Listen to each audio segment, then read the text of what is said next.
Buonasera a tutti.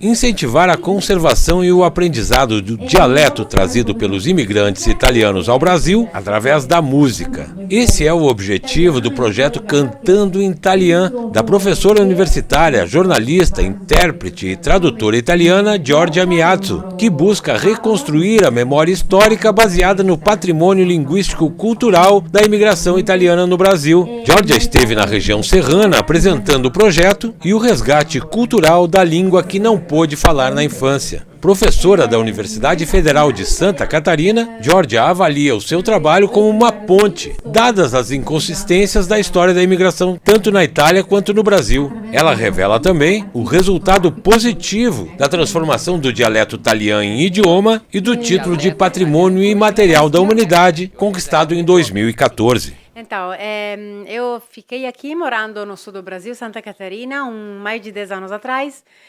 Trabalhava na UFSC, na Florianópolis, e dava aula de italiano. Nos finais de semana, dava umas voltas, né, para conhecer um pouco mais do sul do Brasil e fiquei encantada com a imigração italiana aqui no sul do Brasil.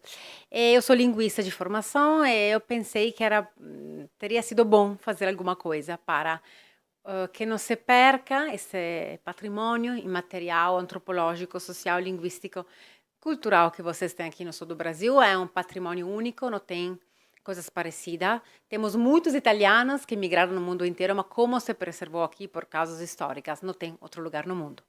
Então daí eu comecei a pesquisar, depois eu fiz outro curso importante na minha Universidade de Veneza, que terminou com um trabalho de pesquisa sobre como pensar de preservar uma língua que chegou de forma oral, que tem muitas variantes, e que, como eu estava falando de Luca, também é visto como uma língua da vergonha, como uma língua dos baúcos, dos estúpidos, das pessoas sem cultura. Eu queria demonstrar às pessoas que essas pessoas não é que não tenham cultura, e também são pessoas que sabiam muitas coisas, uma sabedoria grande, que nós somos baúcos agora, às vezes, que não sabemos como eles puderam, com essa imigração heróica, construir tudo aquilo que eles têm aqui. E daí surgiu o projeto do Cantando em Italiano, usar as músicas dos imigrantes para aprender um pouco mais da língua, da história, da cultura, com piadas, com gramática, com contos, com tudo o que tem a ver com a nossa linda imigração. O italiano é uma língua que muda, que tem variantes, então cada uma é correta, cada palavra fez uma viagem naquele navio, assim que não dá para dizer que tem uma palavra justa e outra errada. Aqui se escuta muito ainda il italiano é sbagliar, me parlo tutto sbagliar, mas não é verdade. Meu pai, ainda lá na Itália, ele tem 64 anos, ele não fala o italiano gramatical, ele só fala italiano, ele faz questão de falar italiano. Assim que não é uma língua morta, é uma língua que ainda nós falamos, que é falada até fora da Itália, onde eram terras que pertenciam à República Serenissima de Veneza, né, no nosso norte da Itália. É uma língua que aqui ainda as pessoas entram a entender e falar. Chegamos a 2 milhões de pessoas, que é um número imenso.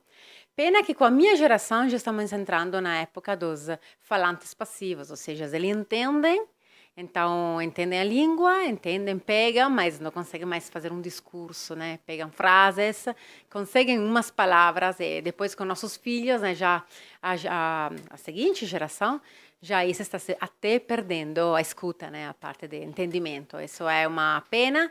Tem muitos reconhecimentos aqui do italiano no sul do Brasil, mas acho que vocês têm que sentar e começar a pensar numa equipe técnica linguística para poder preservar essa língua. Esse olhar é um olhar de pessoas como nós somos italianas, é um ponto de vista nosso, mas precisa-se de uma equipe linguística, eu acho, porque a língua também é para os linguistas, né? Vocês aqui no Brasil têm mais reconhecimento do que nós lá na Itália, que ainda é um dialeto, infelizmente, a nossa língua não é reconhecida como outros dialetos lá da Itália.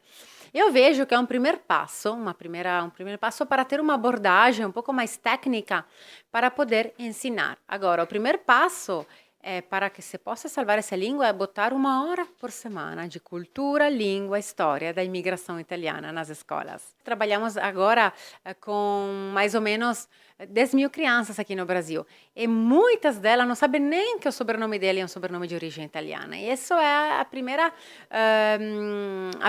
primeiro passo para perder a identidade, né, das pessoas. E é uma pena imensa.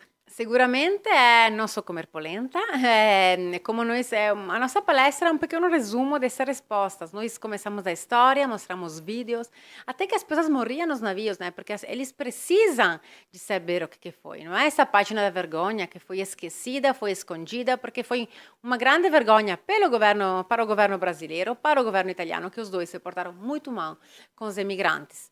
Então, sim, primeiramente são várias ações. Primeiramente, nas escolas, 1 hora por semana. O italiano pode ter o lugar e tomar o lugar do inglês ou espanhol das línguas comerciais de agora, mas seguro aprender uns ditados, uns provérbios, umas musiquinhas, lembrar da história, da nossa arquitetura, da geografia. Tem um monte de trabalho a fazer para que eles saibam das raízes da identidade. Aqui no Brasil, mas como no mundo inteiro, os jovens precisam de identidade, porque ficam perdidos sem ela. E estamos vendo, né, que não é fácil agora lidar com as gerações mais jovens. Depois, outra ação importante é já trabalhar com as pessoas nas universidades, que tenham um reconhecimento, né, que tenham um pouco mais de orgulho dessa língua. Muitos jovens veem o italiano como uma língua ainda dos colonos, da língua da vergonha. E tem que explicar para eles como que foi, né? Porque se ninguém explica também, eles não podem saber. E fica com esse estereótipo, né? Dos colonos, é uma coisa assim. E depois com os adultos, outra ação importante, as pessoas que entendem tudo, mas não falam. Então, também com cursos, como fazem cursos de inglês, né? Aqui nós, por exemplo, terminamos um ciclo de 10 cursos no Brasil. São de 20 horas cada um, mas é um curso, não é língua só, é toda a língua tem uma cultura ao redor. E quando a língua italiana irá embora toda a cultura que tem ao redor. Assim que é uma semana, 20 horas, onde nós falamos de história, de geografia, de cultura, de língua. E é complicado para nós e para as pessoas do curso depois nos deixar, sabe? É um laço que se cria. Então, para vocês que moram aqui, seria bem fácil. E depois, outra coisa, a última, o patrimônio dos idosos. Cada idoso que vai morrer vai deixar um patrimônio imenso. Assim que gravem essas pessoas, façam dicionários, trabalhem com as falas locais, que muda. Cada município já tem umas palavras que são diferentes. Você vai se arrepender de não ter pegado o máximo daquela sabedoria, daquele patrimônio dos idosos, que são os nossos nonos, né?